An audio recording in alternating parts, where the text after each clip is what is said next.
Hello, and welcome to the Garvan District Development Company's 2024-2025 Treasurer's Report. The company's annual accounts must be produced in a strict format for submission to Companies House, and these have been made available to all members and will be available on garv.org. This presentation is designed to present the information in a rather more user-friendly format.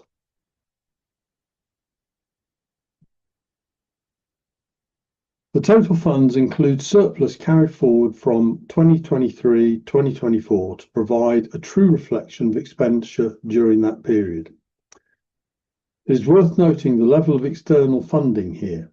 We consistently try to secure external funds before accessing local community benefit funds. So, how did our investment of £344,000 support our community? Funding can be broken down into two areas: supporting development company operational costs and supporting community priorities broken down into individual projects. You can see that LCT funded operational costs have remained fairly static over the last 3 years. And during that time, we've also used external funding to provide additional ad hoc admin support. Since 2018, our LCT funded operational staff headcount has remained at 2 posts, the development manager and our company secretary. Over the past 3 years, we've also been able to fund an additional ad hoc administrative post to not only support the company, but also offer support to those communities groups who lacked their own administrative capacity. The other costs represent legal and professional fees, web hosting and maintenance, subscriptions, IT platforms, printing and stationery, and other such things. Now we'll take a look at expenditure on your community priorities as detailed in our local place plan. Looking at our community first, we have a range of projects supporting the community's priority around community care. There are a whole range of community events and activities, and at least twice a year we work in partnership with other groups to provide big summer and Christmas community get-togethers. It's worth noting that one of your priorities is around supporting local businesses, and we're pleased to say that wherever possible, groups and activities support our local eateries, with just over £10,000 ploughed back into our local economy through these activities. Now, turning to individual projects. Our community support grant continues to assist households who can make 2 applications per year. And during the last financial year, £22,950 was paid out to applicants. With the aim to reduce isolation and promote connection, our Activate Garvan District project continues to be successful in supporting your priority for more activities, groups and events. Our thanks go out to the group volunteers who take the lead and support Fiona with organisation. Project coordination is the main expenditure here, followed closely by activity instruction, which covers the fees and travelling expenses of the various tutors. Catering costs represent the next largest expenditure, and this supports residents enjoying lunches and brunches throughout the year. As previously mentioned, the company's policy is to always support local eateries in the first instance. But during the winter months, some of these venues are closed, so these are augmented by other establishments from outside our boundaries. Venue hire. Since the closing of Achnasheen Hall, the majority of venue fees go to the charity Garv Public Hall, and we also take the opportunity to support Lochleacock Community Hall whenever possible. Sundries includes activity packs, seeds, equipment and such like.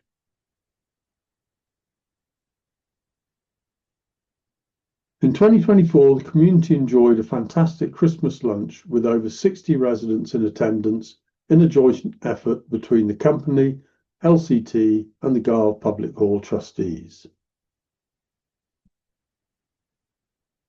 The Garvan District News continues to be well received in the community, with a number of residents supplying articles on a regular basis. Sue and Megan have both, along with community members, been responsible for maintaining the flour barrels for many years, and more recently Morag has taken on their mantle to source and take delivery of everything needed to replenish community barrels this year. And of course, our thanks go to community members for tending these barrels throughout the year. 2024 saw the development of a steering group made up of local residents and stakeholders who take the lead in moving forward plans for community land in line with community wishes. Engagement is complete for the time being, and the steering group, supported by Tina, our development manager, are moving forward phase 1 of development plans, which are all in line with the local place plan: welcoming villages, raised beds for community growing, an open green space, carved sculptures, benches, and so forth. And of course, the demolition of the old staff accommodation block. It was lovely earlier in the year to welcome pupils from Strathgarth Primary School who had lots of ideas for wood carvings. Community transport is a long-standing community priority, and the project was launched in March 2025. This project is entirely externally funded and is a joint initiative with Contin. Alongside minibuses and EV charging facilities, external funds were also able to support developing the car parking area to the side of Garve Public Hall, including a new fence. Funds also supported Garve Public Hall trustees' wishes for the installation of a barrier at the entrance to the car park, and were pleased to be able to rent a car parking space to support public EV charging from Garve Public Hall, which helps the charity to generate income from the receipt of rent. So far, the community transport is being well used, supporting residents, our primary school and local community trips. However, we would welcome more volunteer drivers who will be given full training in line with our Section 19 permit. And of course, we're always thinking about how the service could be improved and extended.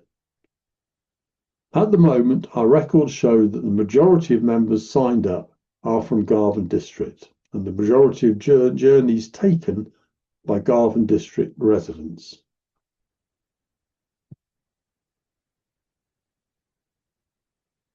I'll let you just take a look at this summary for a minute, but I would like to just mention that it is a common misconception that all or most of our funding comes from LCT.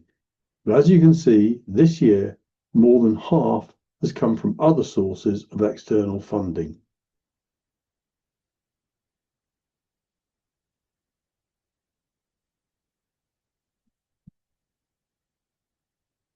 A reminder for members that since 2018, £5.3 million via 95 applications have been applied for.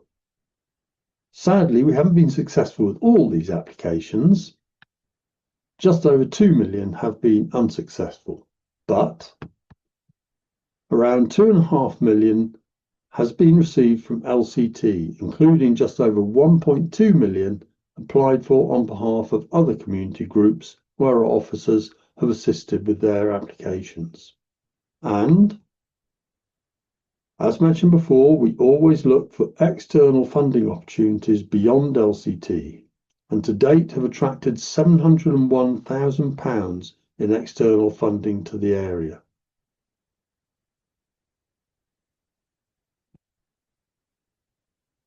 Sometimes it's easy to only see the amount of money that's being spent on operational costs and projects. But it's always important to remember that since 2019, over £293,000 has gone directly to the pockets of community households and residents in support of community care, that being the community's highest priority moving forward.